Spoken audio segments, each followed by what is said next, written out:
नमस्कार मित्रांनो, मुख्यमंत्री वयोश्री योजना आता आपल्या महाराष्ट्रामध्ये लागू करण्यात आली आहे, ज्यामध्ये ज्येष्ठ नागरिकांना 3,000 रुपये मिळणार आहेत आणि आपल्या महाराष्ट्रामध्ये काही नवीन योजना राबवण्यात येणार आहेत ज्येष्ठ नागरिकांसाठी। मित्रांनो, आज मंत्रिमंडळामध्ये जो काही निर्णय आहे तो घेण्यात आला आहे। या निर्णयामध्ये कशा पद्धतीने लाभ दिला जाणार आहे ते आपण या व्हिडिओच्या माध्यमातून जाणून घेणार आहोत। त्यासाठी नक्की व्हिडिओ शेवटपर्यंत पहा आणि चॅनल सबस्क्राइब केला नसेल तर चॅनल अवश्य सबस्क्राइब करा। चला जास्त न वेळ घेता व्हिडिओ सुरू करूया। तर पहा मित्रांनो, मंत्रिमंडळ निर्णय 5 फेब्रुवारी 2024 रोजी घेण्यात आला आहे, ज्यामध्ये ज्येष्ठ नागरिकांसाठी शासन संवेदनशील मुख्यमंत्री वयोश्री योजनेतून लाभ दिला जाणार आहे। राज्यातील ज्येष्ठ नागरिकांना मोठा दिलासा देण्यासाठी मुख्यमंत्री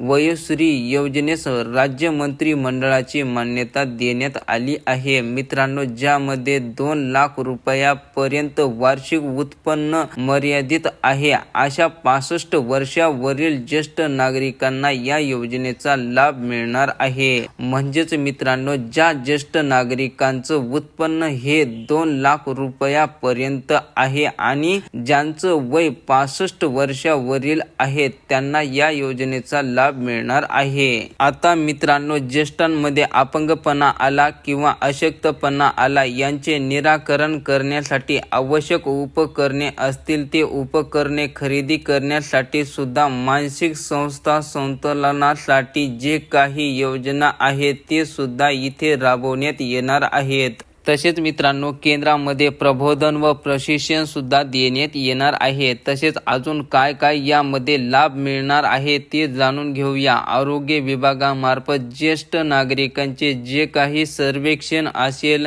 स्क्रीनिंग असेल ते करण्यात येईल। तसेच मित्रांनो, लाभार्थ्यांची जी काही तपासणी आहे ती सुद्धा करण्यात येईल आणि सगळ्यात महत्त्वाचं म्हणजे पात्र लाभार्थ्यांना 3,000 रुपये एका रकमी थेट लाभ त्यांच्या बँक खात्यात जमा होणार आहे। मित्रांनो, तुम्ही इथे पाहू शकता, पात्र लाभार्थ्यांना एका रकमे एकदा थेट त्यांच्या बँक खात्यामध्ये 3,000 रुपये जमा होणार आहेत। आता मित्रांनो, केंद्राची राष्ट्रीय वयोश्री योजना होती। मित्रांनो, महत्त्वाचा पॉइंट आहे, केंद्राची जी काही राष्ट्रीय वयोश्री योजना होती ती निवडक जिल्ह्यामध्ये होती, ती आता मुख्यमंत्री वयोश्री योजना लागू करण्यात आली आहे आणि ही योजना मात्र सर्व जिल्ह्यामध्ये राबवण्यात येणार आहे। तसेच मित्रांनो, या योजनेसाठी 480 कोटी रुपयांच्या खर्चात जे आहे ते मान्यता सुद्धा मंत्रिमंडळात आज देण्यात आली आहे। तेव्हा मित्रांनो, अशा पद्धतीने या योजनेचे जे काही ऑनलाईन फॉर्म असतील, काही माहिती जर आली, याचा GR काही दिवसांनी येईल तर आपल्या चॅनल वरती याचा नक्कीच व्हिडिओ बनवला जाईल। आपला चॅनल सबस्क्राइब करून ठेवा आणि महत्त्वपूर्ण व्हिडिओ मित्रांना शेअर करा आणि ज्येष्ठ नागरिक मित्रांना सुद्धा हा व्हिडिओ शेअर करा। धन्यवाद।